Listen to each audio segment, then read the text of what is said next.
We're going to talk about note-taking during the meeting. Specifically, we're going to talk about what types of notes you should take during the meeting, what types of sections, when is it actually helpful to take notes.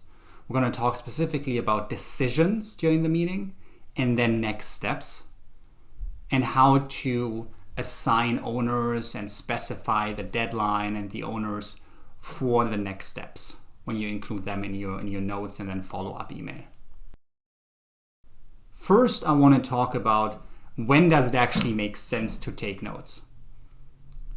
I think there is a broad spectrum where on the right-hand side, you've got very formal meetings, such as board meetings or once a quarter steerco updates, those very important meetings that are prepared weeks in advance, a lot of senior people in the room, where it might make sense to specifically take meeting minutes. So you would actually take notes of everything that's being said, almost like a recap document that you can share afterwards, so people that weren't participating in the meeting can read through it and can get a sense of what was discussed during the meeting.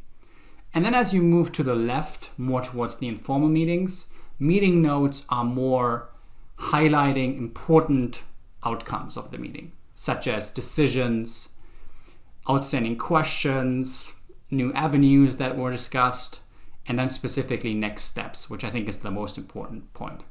Obviously, the casual informal meetings, one-on-ones, weekly staff meetings, they don't necessarily need formal meeting notes. I think it still makes sense to take notes yourself of key topics that were discussed, important things that you need to know, that you need to share with your team or colleagues, and specific action items and next steps that you were assigned to. But the takeaway here is there is a spectrum of meeting notes, and it depends on the type of meeting, what is expected, how formal they have to be. And you need to decide for yourself what type of formality you want to craft around meeting notes. I think a good practice is when you take notes is to focus heavily on decisions and action items. I think people make the mistake of focusing too much on what was being said, taking actual meeting minutes of what was being said by whom, even though it's more of a thought, a question, a comment, but not a decision or something that leads to an action. You want to focus on outcomes of the meeting that lead to a next step, that lead to an action, and specifically decisions and next steps.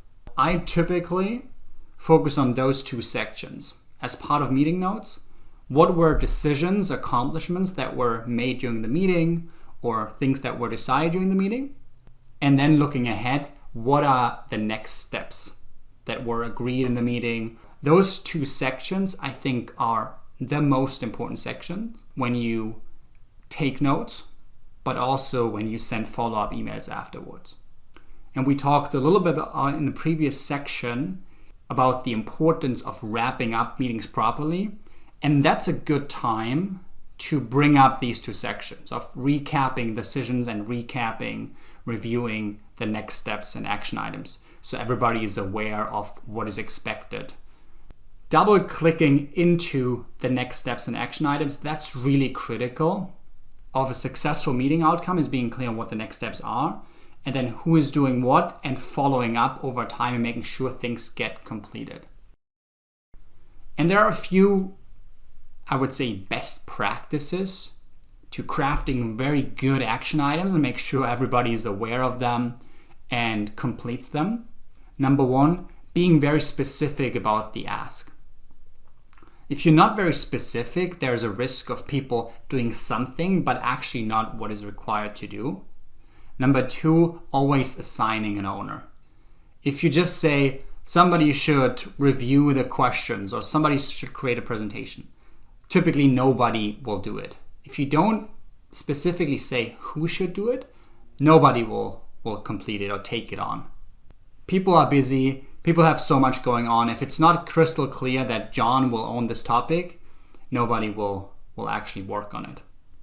And lastly, this one is probably a bit controversial, but I think it's valuable to include a deadline, even if it's a fake deadline, even if it's not necessary to have a deadline for an action item. It's good to have some kind of expectation for both sides when you can expect the to-do to be completed.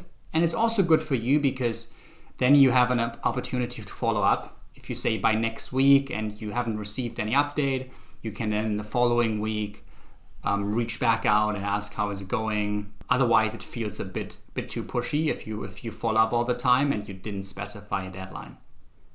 Here on the right-hand side, there are a few, I think, good examples of next steps or action items. Number one, at SAM, schedule status review meeting for next week, so it's clear who is doing it and what it is specifically, scheduling a meeting. Share the final presentation with the team end of week, so also here it's clear there's a deadline, do it by end of week, and what is expected to do. And also the last one, sending the survey results to John tomorrow to include in the final presentation, and it's for Sarah. So these are good examples of being clear of what it is, specifically stating the to-do, by when, and who will do it.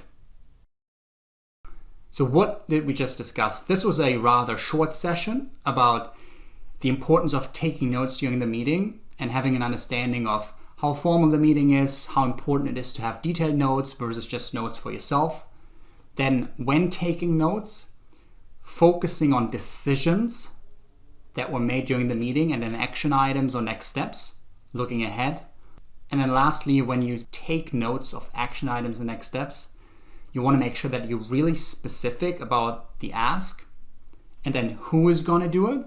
And then lastly, by when, and adding even a fake deadline to make sure that it gets completed.